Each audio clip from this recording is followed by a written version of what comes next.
Owning your presence without apology starts with truly accepting the space you take up in the world and refusing to shrink just because someone else is uncomfortable with your confidence. At an older age, you've already walked through seasons that tested you, broken you, and shaped you. You've been in rooms where your opinion wasn't valued, moments where you were told to quiet down, or situations where you felt invisible. But now, owning your presence means you decide that your voice has as much right to be heard as anyone else's, that your experiences matter, and that you don't need permission to stand tall. It's no longer about proving yourself to others. It's about embodying the truth that you have earned your place simply by being who you are and living the life you've lived. When you enter a room, the way you carry yourself communicates more than words ever could. People read your energy before they hear your voice. Shoulders back, chin lifted, and a steady gaze aren't just posture tips. They are a physical reflection of self-respect. You've reached a point in life where you don't need to beg for validation, and that naturally makes your presence magnetic. Owning your presence without apology means understanding that self-assurance isn't arrogance. It's the quiet, steady confidence that says, I know my worth, and I'm not here to diminish it for your comfort. Sometimes, owning your presence means not over-explaining yourself. In your younger years, you may have felt the need to justify every decision, explain every choice, and make sure everyone understood your intentions.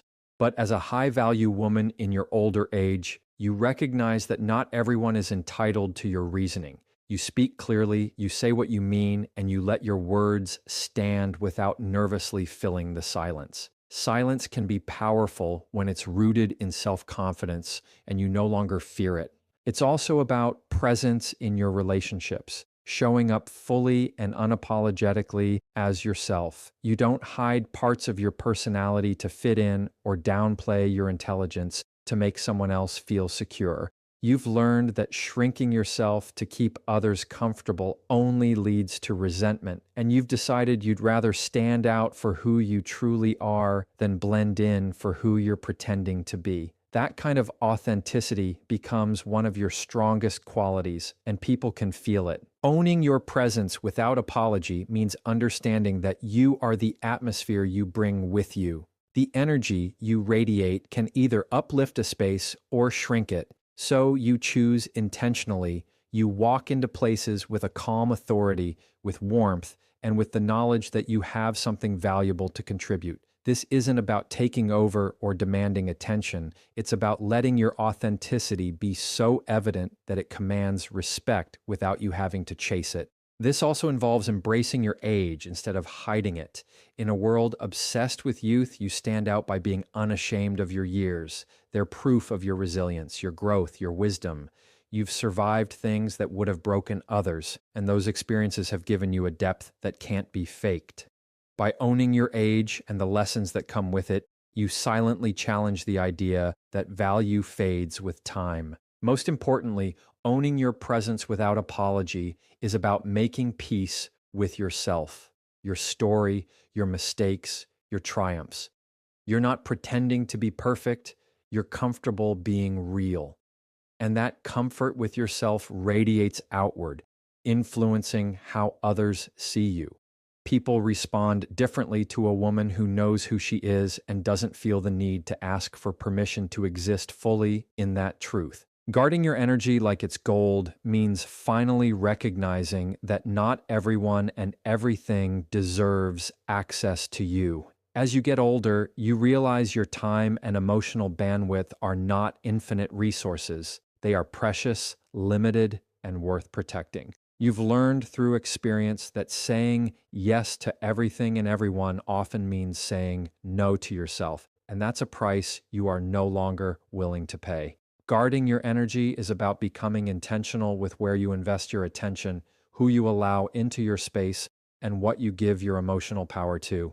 It's no longer about pleasing people at the cost of your peace. It's about creating boundaries that preserve the best parts of you for what truly matters. There was probably a time when you felt guilty for stepping back from certain people or situations, as if you owed constant access to anyone who wanted it. But with age comes clarity, the understanding that you cannot pour from an empty cup. Guarding your energy is not selfish, it's survival for your mental, emotional, and physical well being. You've seen how certain environments can drain you, how certain conversations leave you feeling small, and how some people thrive off pulling you into their chaos. You stop volunteering for that drain. Instead, you start filtering your connections and commitments through a simple question: does this add to my life or take away from it? It also means being selective about the emotional battles you choose to engage in. Not every insult deserves a rebuttal, not every misunderstanding needs an explanation, and not every argument is worth winning. You learn that walking away isn't weakness, it's strategy. Energy is expensive, and you choose not to spend it on people or situations that are committed to misunderstanding you. Instead, you keep your emotional reserves for things that matter, for conversations that can actually move forward, for challenges that will grow you rather than drain you. Guarding your energy also extends to your daily habits. You pay attention to what you consume, not just food, but media, conversations, and environments. You notice how certain news cycles can fill you with fear, how constant scrolling can rob you of joy, and how gossip can cloud your perspective. So you choose wisely. You curate your life like someone guarding a vault, because that's exactly what your peace of mind is, a vault of priceless value that must be protected from unnecessary intrusion. This level of protection also demands boundaries that are not just spoken, but enforced. You learn that boundaries are only as strong as your willingness to uphold them. You stop explaining them over and over to those who violate them, and you stop apologizing for having them. You understand that people who respect you will respect your limits, and those who don't were never aligned with you in the first place. You start seeing your boundaries as the walls that keep out the storm, not the barriers that keep out opportunities. Guarding your energy requires you to be comfortable with solitude. You stop fearing quiet moments and start embracing them as opportunities to recharge. You realize that being alone doesn't mean you are lonely. It means you are giving yourself the space to think, to heal, to create, and to breathe without the noise of outside influence. Those moments of solitude become the foundation that strengthens your presence when you return to the world. At its core, guarding your energy like it's gold is about honoring the life you've built and the woman you've become. You've put too much work into your growth to allow it to be undone by careless people or draining situations. You value your time, your emotional balance, and your peace so highly that you refuse to gamble them on things that don't serve your highest self. Investing in lifelong learning means refusing to let your mind grow stagnant just because the world tells you you've reached a certain age. It's the decision to keep feeding your curiosity, to stay engaged with new ideas, and to keep your skills sharp so you remain adaptable in an ever-changing world.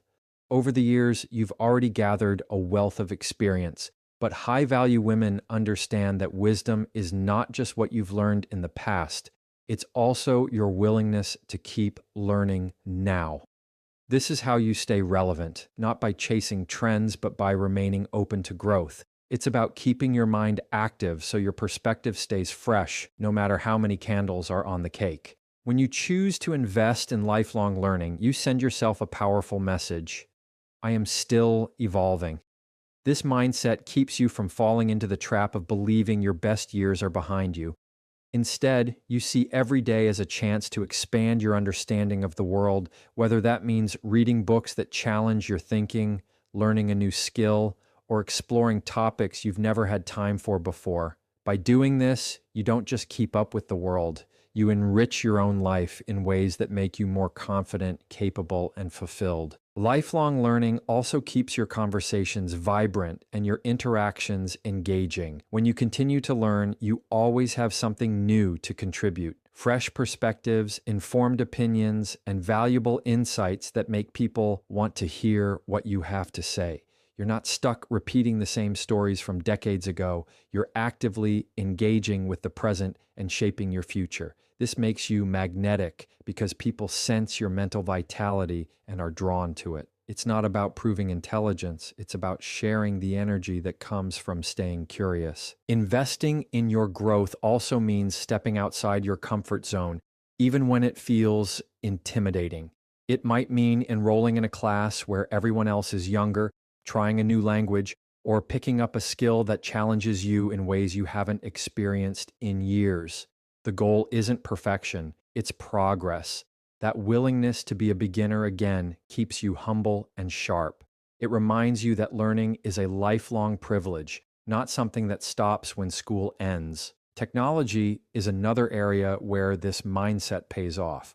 While it can feel overwhelming, choosing to stay informed and capable in a tech-driven world ensures you remain connected and independent. You don't have to master everything, but being willing to adapt means you're never left behind. You learn the tools you need, you use them to your advantage, and you prove to yourself that growth is always possible. Lifelong learning also deepens your self-awareness. As you explore new subjects or skills, you uncover strengths you didn't know you had and interests you didn't realize you enjoyed. You might discover a talent for art, a fascination with history, or a love for public speaking.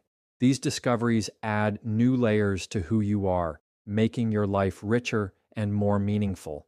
They remind you that your identity is not fixed. It's an ongoing creation shaped by what you choose to engage with. Ultimately, investing in lifelong learning means living with an open mind and a willingness to adapt. It's about recognizing that growth doesn't stop just because you've reached a certain age. In fact, it can accelerate because now you're learning on your own terms, driven by curiosity instead of obligation.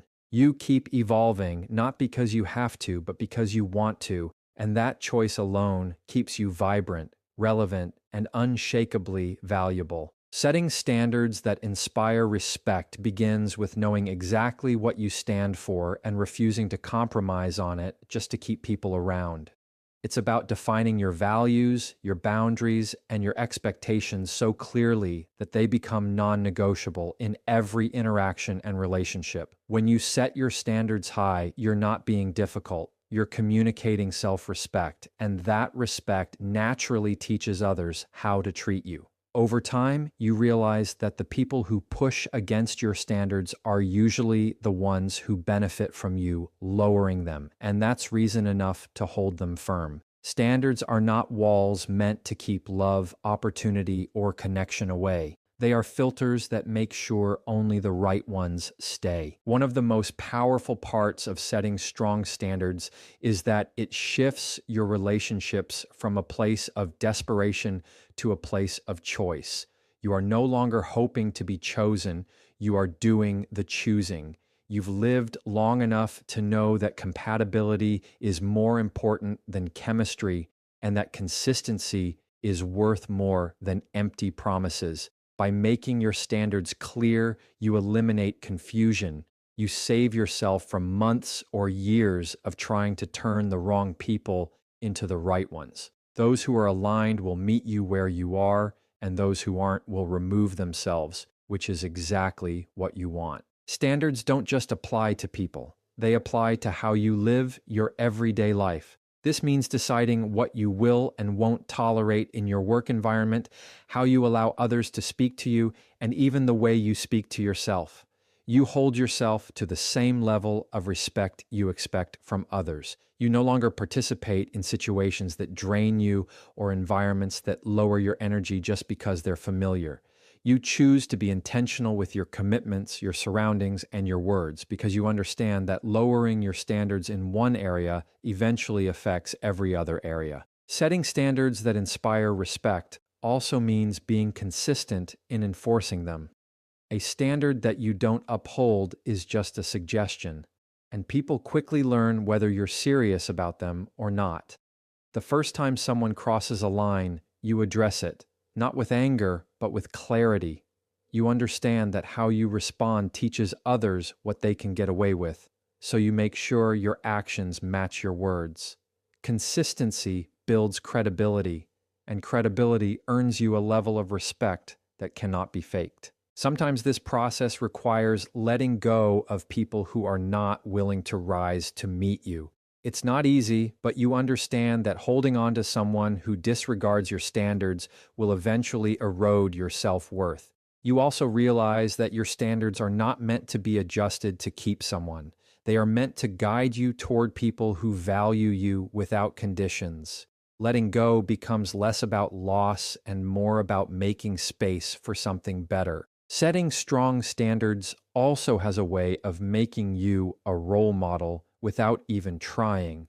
When others see you refusing to compromise your boundaries or values, it gives them permission to do the same in their own lives. Your courage to stand firm in what you believe becomes an example of self-respect in action. People notice, even if they don't say it out loud, and some will be quietly inspired to raise their own standards because of you. Ultimately, having standards that inspire respect is not about being perfect or rigid. It's about aligning your life with your worth. It's about making decisions from a place of self-assurance rather than fear. You're not trying to control everything. You're simply choosing not to settle for less than what honors your value, your peace, and your future. Leading with grace, not desperation, is about carrying yourself with a quiet confidence that doesn't beg for validation or force outcomes. It's knowing your value so deeply that you can move through situations without grasping at people's approval or chasing after what doesn't belong to you. Grace is strength wrapped in composure. It's the ability to handle challenges, disappointments, and even rejection without losing your dignity. As you grow older, you realize that desperation repels the very things you want, while grace draws them in naturally. People are drawn to a woman who radiates calm assurance, who is patient enough to let the right opportunities and relationships align without forcing them. When you lead with grace,